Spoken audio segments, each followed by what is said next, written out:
anything else. Stand up again. Are you going to sit? Yeah, I am, but I want to Thank be. you. Thanks very I want to much. be part of the applause. Okay. Good. Good.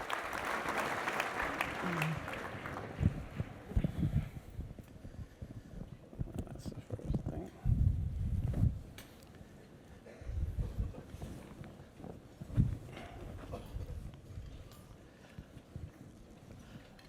Welcome, ladies and gentlemen, and our honored guest, Chief Justice John G. Roberts, Jr. It is a privilege and great honor to have Chief Justice Roberts as our honored guest tonight. Chief Justice Roberts' brilliant career as a lawyer and judge is detailed in our program, and a more formal introduction and appreciation will take place after this conversation. I know that our students and faculty here at New England Law Boston have been thrilled to meet with Chief Justice Roberts over the past 2 days, and all of us have been looking forward to this chance to hear his views on a variety of issues. But before we begin the conversation, and on behalf of our entire community, I thank you, Mr. Chief Justice, for being so generous with your time in visiting New England Law Boston. Not at all. Thank you. Thank you.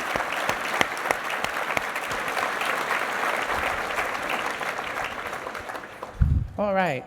I've read some surveys that have caught my attention. One from the Annenberg Center at the University of Pennsylvania shortly after you were confirmed. It pointed out that 15% of those polled could identify you as Chief Justice. That's interesting. It's a big number. 66% could identify at least one judge from American Idol. More recently, a survey by the American Council of Trustees and Alumni of 4-year educated college Americans found that a significant number, 10%, identified Judge Judy as a member of the U.S. Supreme Court. So, how's she doing? Yeah, she's doing great. She's doing great. Seriously, what do you make of this lack of knowledge of the court, and does it concern you? Well, it frankly doesn't bother me very much that people can't identify who the particular members of the court are. You know, one reason we wear black robes is because we should be anonymous and simply articulating what the law is and not occupy any role in which our personality is pertinent. So that part doesn't bother me. What does concern me, and I know concerns a lot of the other members of the court, is that people don't have a very good understanding of what the court does.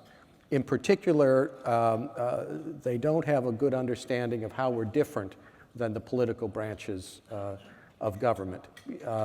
People, when we issue a decision, it's usually discussed as, oh, you're in favor of this or you're in favor of that, when in fact our ruling often is that whoever does get to decide this or that is allowed to do it, and it's not unconstitutional, it's consistent with law, but we often have no policy views on the matter at all. And that's a very important distinction between how we function, and I think it's one that people often lose sight of. During your confirmation hearings, it seemed you were more than candid in discussing your views as to the proper role of a judge, yet others have described the confirmation process as less than edifying. Why is that, do you think? Well, I do think it's, I'm not sure that the Senate particularly cares what I think about it, but I do think the process is not functioning very well. I mean, you look at two of my colleagues, Justice Scalia and Justice Ginsburg, for example. I think they were confirmed. Maybe there were 2 or 3 dissenting votes between the two of them. Now you look at my more recent colleagues, all extremely well qualified for the court, and the votes were I think, strictly on party lines for the last 3 of them, or close to it. And that doesn't make any sense. That suggests to me that the process is being used for something other than ensuring the qualifications of the nominees. And you know, it's a process now where the members of the committee frequently ask questions they know it would be inappropriate for us to answer. Thankfully, we don't answer the questions. And it's a forum, I think they have a different agenda when they participate in the hearings. It's not something it's easy for us to change. I don't see how we would do that. It's certainly up to them to conduct the hearings as they see fit, but it doesn't seem to me to be very productive these days. And there's a problem with the way it comes out, and it sort of relates to my first answer. When you have a sharply political, divisive hearing process, it increases the danger that whoever comes out of it will be viewed in those terms. You know, if the Democrats and Republicans have been fighting so fiercely about whether you're going to be confirmed, it's natural for some member of the public to think, well, you must be identified in a particular way as a result of that process. And that's just not how, you know, we don't work as Democrats or Republicans, and I think it's a very unfortunate perception that the public might get from the confirmation process. Well, whether it's the confirmation process or occasionally campaigning, sometimes the process seems more like speech making, and sometimes criticism of either the nominee or the court itself. And as the leader of the court, does that trouble you, and are you ever tempted to reply or to respond to some of these criticisms?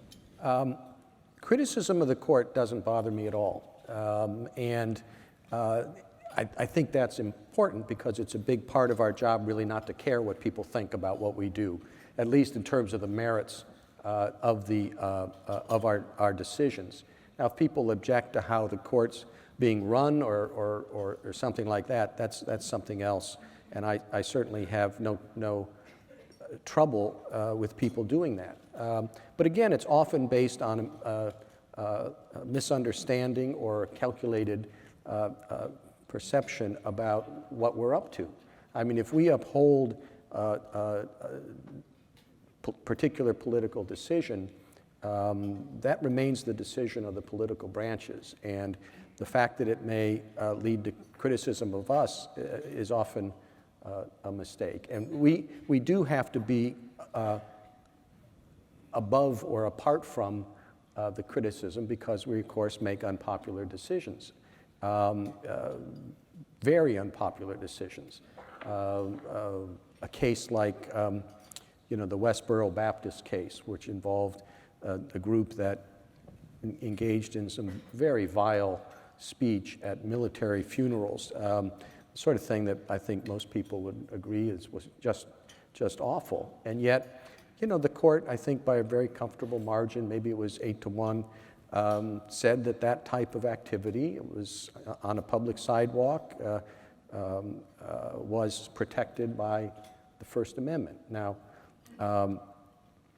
that is certainly something the court can expect to get criticized about a lot, and it's something we have, it's the reason we have life tenure, so that we're not susceptible to being swayed by that sort of criticism. So the criticism doesn't bother me, partly because the framers established the court in a way that we could not care about the criticism, and also because I think sometimes it's based on a misperception of what our job is as opposed to what the job of the political branches is.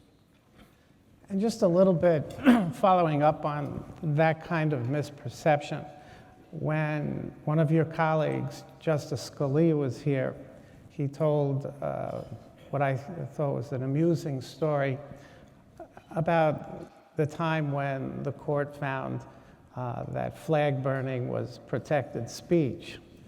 And as much as it horrified him personally, he agreed with, I think, the vast majority of the court that this was, in fact, protected speech. But for the life of him, it was important. He couldn't stand the thought of flag burning, and he hoped no one else would think that he would be thinking along those lines. The reason it was an amusing story is because he said after he tortured himself with this, the next morning his wife, Mrs. Scalia, came down for breakfast humming, "It's a grand old flag." Yes. Does it concern you sometimes that people mistake your applying the Constitution to a set of facts and maybe not understanding that these aren't necessarily your own views? Well, it does, of course. I mean, I issue a lot of opinions where if I were in the legislature, I certainly wouldn't have voted for the program that was under review. I don't necessarily agree with the substance of every piece of legislation simply because I determine that it's within the Constitution for Congress to enact it. But I don't think everybody, you say people don't recognize who the members of the court are. Well, that's not a problem. But it is a problem that many people don't appreciate how our job differs from the job of people in the executive or legislative branches. Okay. Can we talk a little bit about leadership? Following your confirmation, how difficult was it for you to pick up the reins of leadership in relation to this group of 8 other very strong-willed, independent people? Well, I did learn early on that when you're holding the reins of leadership, you should be careful not to tug on them too much. You'll find out that they're not connected to anything. Well, I mean, as you might imagine, it was a matter of some concern. I had for 25 years been arguing in front of the court and literally looked up to them. They had been together as a group for 11 years without any change. I was coming in as the youngest member of the court with the least amount of judicial experience and coming in as the Chief Justice. So naturally, I was not quite sure how it was going to work out. But all 8 of them at the time were extremely supportive. I don't think it had much to do with me personally, but rather an understanding that sort of somebody has to fill this role, whether it's moderating the discussion at conference or anything else, and they were very supportive from the beginning. It is a tough position in terms of leadership. I'm pretty sure none of them regard me as their boss, and yeah, well, maybe it is the same. It's kind of hard. You can't fire them or dock their pay. So any notion of leadership has to be a little more subtle and done through persuasion. And the other members of the court are leaders as well.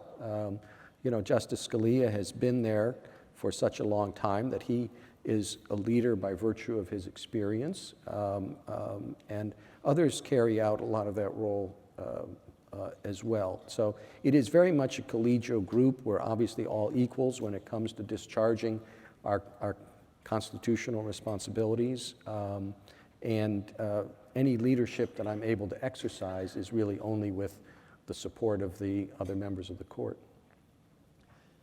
Chief Justice Roberts, you've talked about the value of consensus in the court's decisions. Again, with these strong-willed, independent people, many people thought aiming for consensus was like dreaming the impossible dream. Can you talk about the value of consensus to you and whether that remains one of your goals?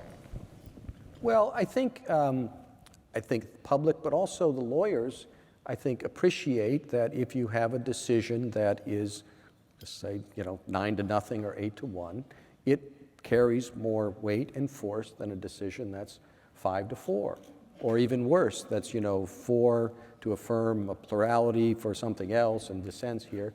I think it's natural for a member of the public to look like, well, if you can't get together and agree on what the answer is, why are we supposed to have such great confidence that you've gotten it right?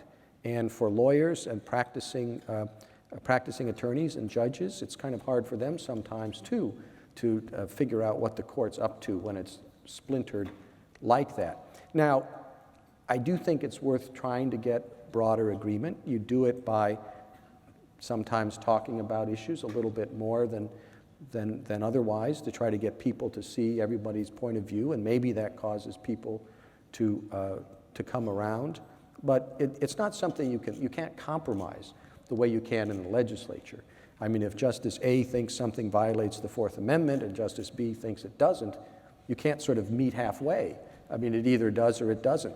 So in some areas, you certainly, I'm not suggesting, and wasn't when I talked about that judges should compromise their conclusion about what the law requires after careful consideration. I think careful consideration might lead to a broader agreement. And how you shape a decision can also have that same effect.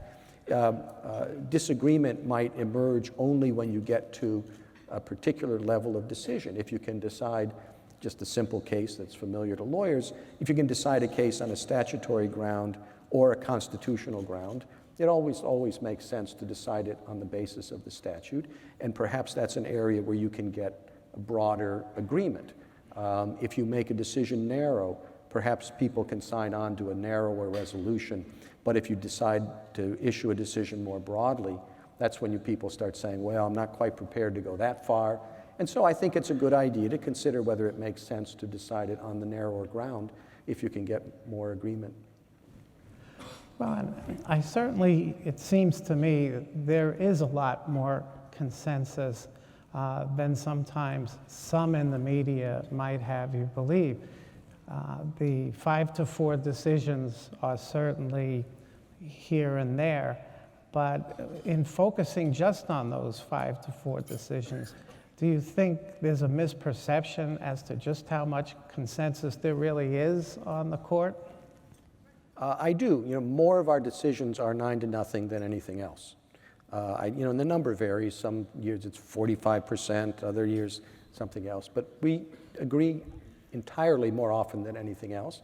And if you throw in the 8-1s and 7-2s, it's a big chunk where we generally agree across the board. Now, obviously, you can look at what our docket is like and the cases that are on it, and I think you're going to realize that, we're not all going to agree on a lot of the issues that are before us. But yes, and the ones we disagree tend to be, where we disagree tend to be the ones that tend to be the sort of hot button issues that people focus on. So they must think that, we're at each other's throats and narrowly divided throughout the year, when that's not at all the case. I'm just wondering whether you see yourself as having a leadership style. You clerked for Chief Justice Rehnquist, and I think you've said to our students in the last few days that you learned a great deal from him. Do you see yourself having a certain style, and if so, does it differ in your view from some of your predecessors? Well, I know it differs from many of them. I've done some reading recently about Charles Evans Hughes, and what Frankfurter said about him is, he looks like God and he spoke like God. I'm pretty sure no one's ever said that about me, and I'm quite sure none of my colleagues have ever said that. Chief Justice Rehnquist, first of all, he was beloved by the members of the court. They all admired him for his leadership ability. Justice Ginsburg said that he was the best boss she ever had. She says that a little more frequently for my, and I've heard her say it several times lately, but, and he, I think, generally led with a pretty soft touch. You have to appreciate what things are appropriate, and it's in many ways unwritten what things it's appropriate for a Chief Justice to decide on his own, and what things need to be submitted to the conference as a whole for a vote. And, you know, you try to be careful in that respect. You do have to appreciate, as I mentioned earlier, you're not at all a boss in the usual sense. And Chief Justice Rehnquist, I think, had a good sense of, you know, when he should exert and assert his authority as chief, and when he shouldn't. And, you know, that's something you try to be careful about. One of the things that I think the faculty is still talking about is something that we all learned at lunch when you were kind enough to have lunch with the faculty today, and that is your role with the Smithsonian. And I think that's something very few of us know about. Would you mind telling us just a little bit about that? Well, it might come as a surprise to many people, but the Chief Justice, by virtue of his office, is also something called the Chancellor of the Smithsonian, which is an even better sounding title than Chief Justice. and there's some odd historical reasons why that is so. But part of the reason, I think, is that you have a Board of Regents that administers James Smithson's trust, as well as the federal appropriations, and they served for a limited time, and they wanted somebody there who would have, you know, continuity and could tell the new regents, well, you know, when you make this decision, you need to know that 12 years ago, this is what happened. It's certainly not because I have any expertise or experience in research or curatorial sciences. The Smithsonian is the largest research and museum complex in the world. And the idea that they would turn that over to me is kind of a surprise. But, and it's not an ex officio job. I do preside at the meetings, and I try to stay out of the purely policy areas and let the people who know what they're talking about discuss it. But it's a fun thing. It takes it takes more work than I had expected, but it's a nice distraction from the legal work. If I may, let's talk a little bit about collegiality among the members of the court. If, particularly after a 5-4 decision, you listen to the media and maybe even read some of the dissents, you would think that the members of the court are constantly at one another's throat. Yet, we've been fortunate enough to have 6 justices from the court come in recent years here, and every single one of them who has visited New England Law Boston talk about the great respect and affection that they have for one another. Is that your experience? Is that something that you try and foster yourself? It's certainly my experience, and something I was very happy to discover when I came on the court. You know, we are 9 very, we have strong views on very important issues, and we have to sit down and discuss those and reach some type of a resolution. And, you know, obviously on a lot of these cases, important ones, we're not all in agreement. But as we all like to say, in the conference room where we meet, a long table with 9 chairs around it, we have very serious discussion. We have sometimes pointed disagreements, but there has never been a voice raised in anger in that room. Partly because of the nature of being a group that is thrown together to decide these very important questions for an indeterminate period. I mean, if you just think about it, pick 9 random people out of the room, throw them in a room and say, okay, you will be working together for the next 25 years on some of the most important and divisive issues the country faces. I mean, naturally almost, you immediately come to the realization that you can't end up shouting at each other every time you decide one of those issues. It's more of a long-term relationship, and you do come to appreciate the good faith of the people with whom you work. That's certainly been my experience. You know, if you're going to have a knockdown, drag-out fight over a big case this year, you need to understand there are going to be several more of those the next year and several more of them the next year. And in fact, the process of having to decide those cases and reason through them really has a bonding effect, even when you find out that you're on opposite sides of the issue. It's a very unusual thing on the court.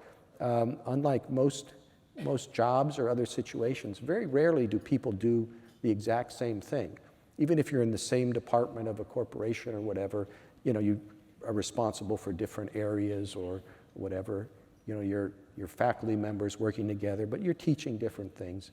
The 9 of us have the same job, take the same oath, read the same cases, read the same briefs, go to the same arguments, and are tasked with coming out with decisions. So there is a strong bond that develops among the colleagues. We're very supportive of each other. Now, I understand that that doesn't always shine through in some of our opinions, and that's more a writing of, a matter of style for some justices. And the one thing I will say is that it's an awfully good thing that we get away from each other in July and August. Justice Brandeis said he could do the 12 months worth of work in 10 months, but he couldn't do it in 12 months. And I think there was a lot of wisdom behind that. But also, it's just, all that aside, it's just a wonderful collection of individuals. And it's often, nobody on that court is like anybody else on that court. It's a fascinating group. They come have very diverse interests, and it's a real honor and pleasure to be able to work with them, most of the time. Yeah, you mentioned opinions a moment ago, and in crafting an opinion, I'm very curious as to what's your intention? Who are you writing for? Is it, obviously it's the parties, lawyers, law students of the future, some of these college-educated Judge Judy fans? Who are you writing for when you're crafting your opinion? Well, I like to think of it as I'm writing for my sisters. I have 3 sisters. None of them are lawyers. It's a lawyer. And yet they're intelligent lay people that, have active and busy lives that don't necessarily involve the government, but they keep up with what's going on. And I like to think that they could pick up one of my opinions and be able to read it and understand what the issue is, understand how it's been resolved, and understand a general view of how. I mean, the reason we write our opinions is because we have to justify the anti-democratic position in which we're in. If you don't like what the president is doing, you can throw him out of office. If you don't like what your congressman is doing, you can throw him or her out of office. If you don't like what we're doing, it's too bad. And because of that, this process is developed that we have to justify ourselves. We have to explain to you why we've issued this decision.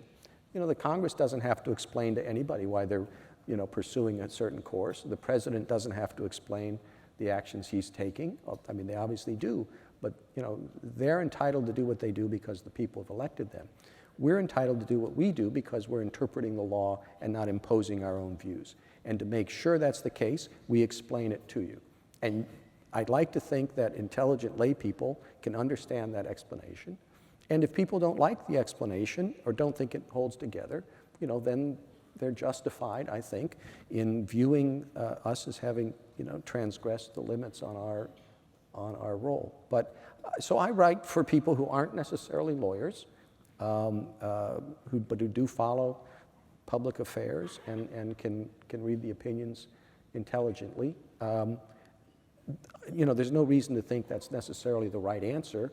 I think my colleagues have different views about it. You could be writing for the lawyers so that if it's in a particular area of law, you feel comfortable using the legal terms and the background principles. You could be writing for the academy. In other words, they're the ones who spend a lot of time reviewing our work, and you want them to understand at a particular level why we've done what we've done. But I like to think, and I'm sure it's not true in every case, but I like to think somebody who's not a lawyer but is a thoughtful person can pick up an opinion and read it, and not necessarily follow all the nuances, but I have a good idea about what was at issue and what was decided. Chief Justice Roberts, in reading your opinions, you seem committed to clarity, but also to keeping it interesting for the reader. For instance, in a case described by the New York Times as, quote, an achingly boring dispute between telephone companies, you livened up your dissent by suggesting a lack of standing, quoting Bob Dylan, one of my favorites, by pointing out, when you got nothing to lose. What was your objective in quoting Bob Dylan? Well, it's consistent with what I said earlier. I think an intelligent layperson appreciates Bob Dylan's his poetry, if not his music.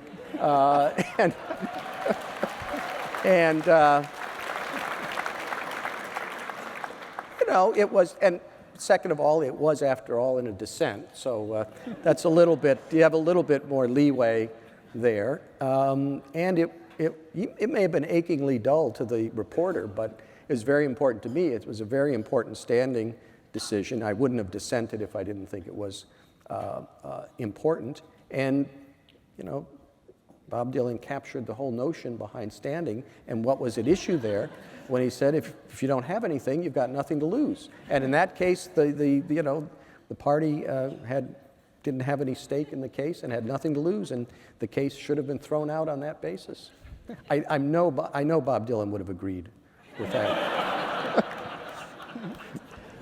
But you did clean up his language, because the original language was the double negative. Well, when you ain't got nothing, you got nothing to lose. Well, actually, I did get into a little bit of discussion about that with somebody. That is as performed. The liner notes show that it doesn't have the ain't in it. So I'm a bit of a textualist, so I went with the the liner notes. If not an originalist. Are there justices who you particularly admire for their writing? Anyone in the past that comes to mind for you? Well, yes, and I think many of the judges here would have the same answer, and certainly all of the justices. Robert Jackson is probably, at least in the modern era, the most eloquent craftsman. He reads passages that the sort of things when you put it on, you say, but I wish I could do that. And most of us can't. But mostly because he has a very good eye and understands, he sees things in how things relate to other things in the world. He has this great passage. It's a First Amendment religion clause case. And he doesn't just go through the precedents, but he's making the point, and he says, well, what would architecture be like without the cathedral, or painting without, religious concepts, and music without, the religious masses. And he makes a particular point about, the case that was before him, but he's able to draw on all those experiences that are familiar to people, and again, it would speak to somebody who doesn't necessarily know about the law, but would appreciate the point he was making about in that case. So he's a very eloquent writer, and it's nice to come upon one of his opinions and read it. But the other thing is, someone like John Marshall, his opinions are very accessible. You think Marbury versus Madison, it's the old style print and the pages are faded and it's so long. But when you sit down and read it, it's something anybody can understand. It's very, very clear. It wasn't until this period in the late 19th century and early where judges in particular think, the opinion wasn't legitimate if it didn't have 24 whereases and heretofores and all that in. So there are a lot of good writers out there, and it's I think it improves the understanding of their legal judgment and its accessibility when they have that skill. If we can talk just a little bit about you, Chief Justice Roberts. In high school, you were captain of the football team. What? It was a very, I do have to,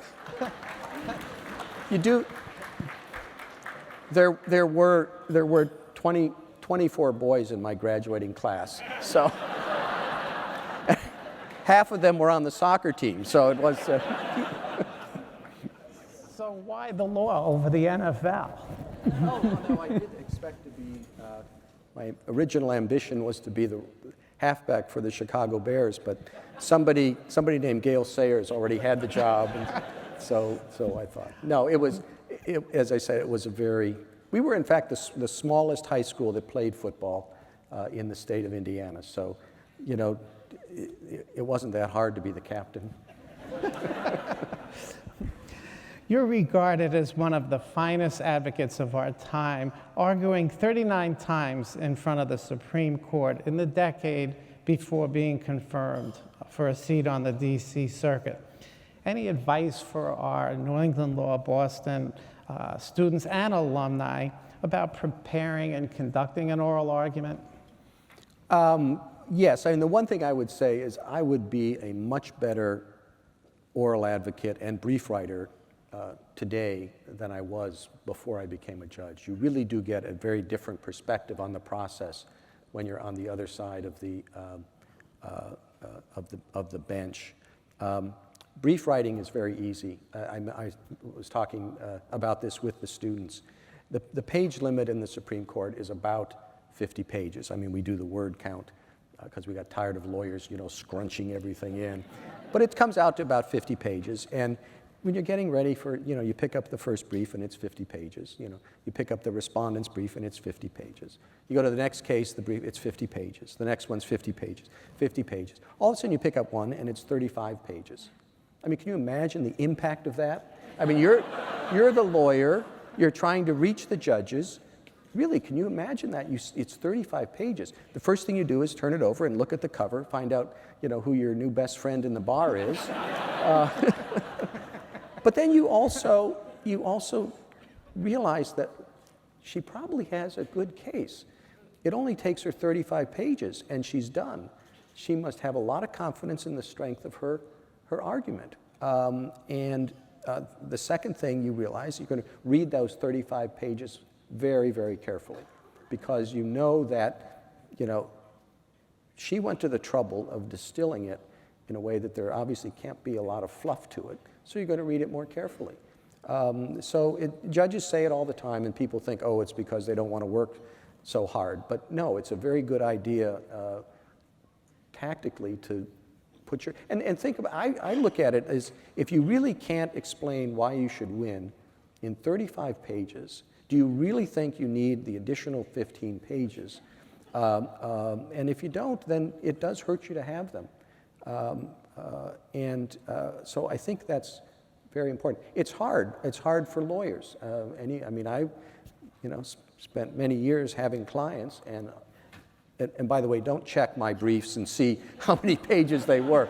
This is something I learned, not necessarily something I did. It's hard to explain to a client when you give them, this is what we're going to file in court. They're going to say, no, I paid for 50 pages. You know, you're shortchanging me, but you have to have the professionalism and the confidence to say, look, you hired me to handle this for you. I think we have a better chance if it's not, you know, if it's 35 pages instead of 50. And on the oral advocacy part, again, it's the same sort of thing. Everybody tells you, you know, don't avoid the questions that the judges want to ask, but you really have to take that seriously. You don't need the wind-up. If a judge is asking one of the lawyers a question, it's probably not a comfortable question. It's something they want to try to draw out, point out a flaw in your argument, get you to explain it. Excuse me, but welcome the question. I mean, John W. Davis said that in a famous piece. You know the judge is concerned about that, and you're given the chance to address it. But do it directly. You know, if somebody says, well, in this case, whatever, didn't the person in the same position as your client raise the same argument, and that was rejected, right? If it was, say yes. I mean, as soon as you say yes, the judge is going to listen to what you have to say about it. As soon as you say, oh, no, that person was very different for this obscure reason that doesn't have anything to do with the line of argument you're trying to make, the judge immediately says, all right, now I've got to, you know, pry out of this lawyer what their position is on this particular case.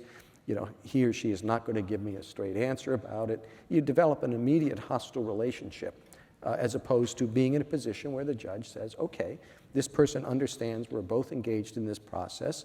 He's going to help me out with this answer. He's obviously going to, respond in a particular way that helps his client, but at least he's not fighting the question. It's not good when you leave as a lawyer and say, oh, this was great. I had this big problem in my case and I didn't get a question about it. Well, that means you haven't been given an opportunity to tell the court what your answer to the problem is. What are some of the attributes or qualities, I know this is a difficult question, but that President Bush saw that led to his nominating you to be our Chief Justice? I don't know, to be honest with you.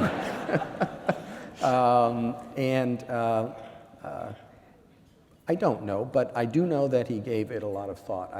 The interview process with him was very uplifting for me.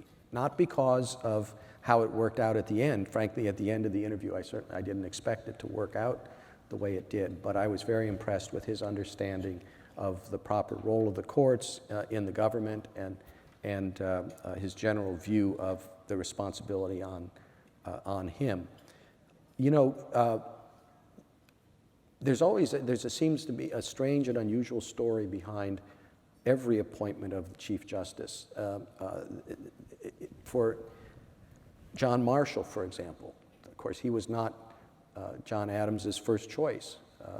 John Jay was. It was the time when the Jeffersonians had taken over. Jefferson was about to be inaugurated. Oliver Ellsworth had health issues. And John Adams needed a new Chief Justice, and his thought was John Jay. John Jay's the perfect person. He's got experience with it. He's done being governor of New York, which he thought was a better job. I'll just, write him a letter, he'll take it.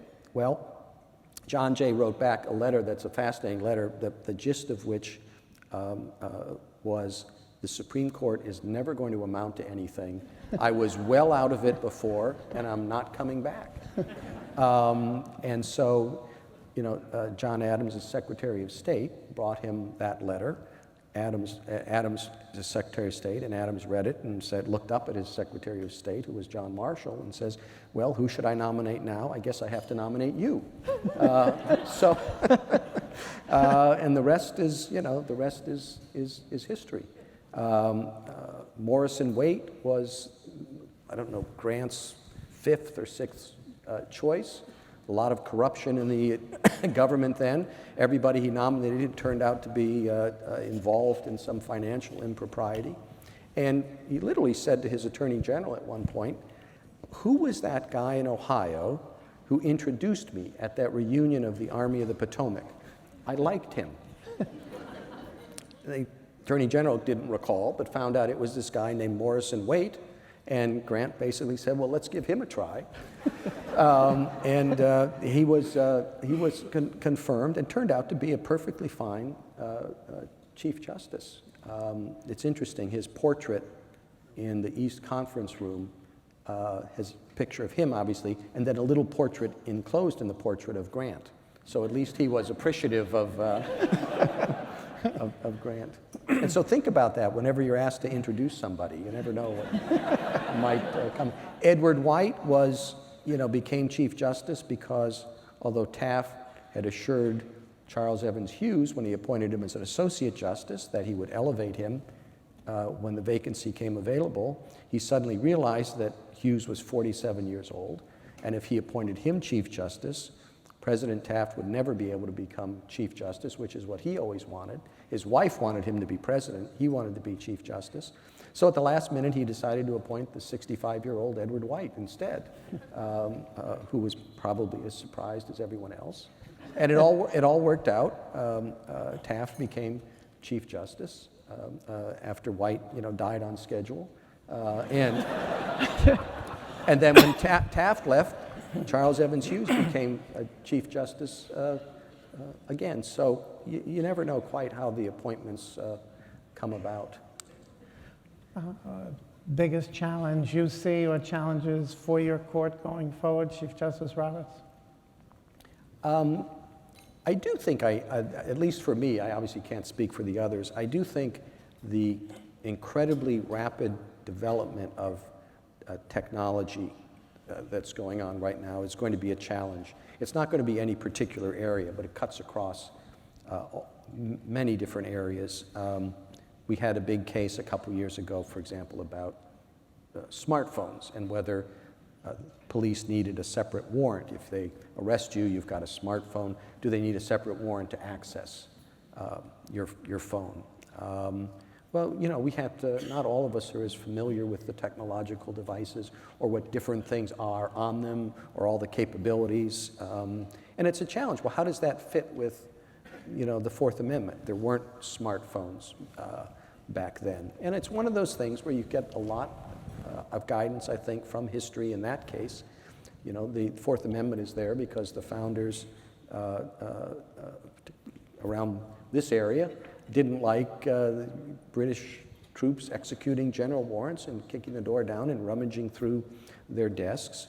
And if you think about it, well, right now, today, which would you rather protect if you had a choice?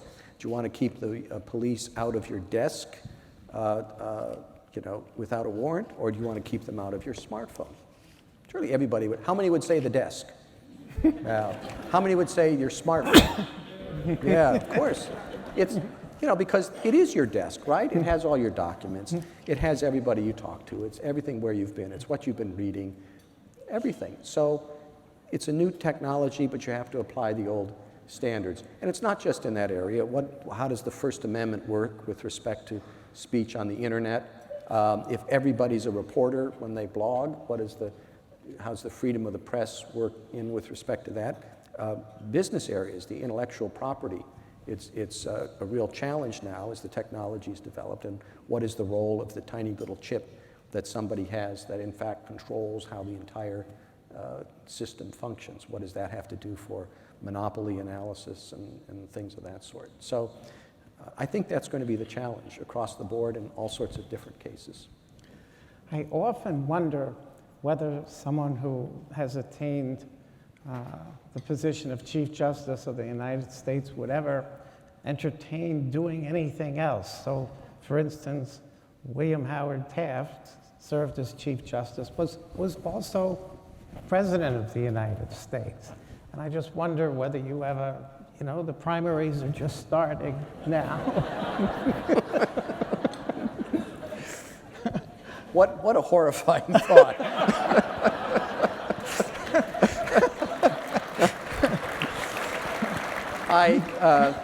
No, it's a life term, and I intend to fill out the term. Thank you, Chief Justice Roberts. Thank you for sharing your thoughts. Well, thank you very much. I appreciate it. Thanks, John. Thank you very much. Thank you.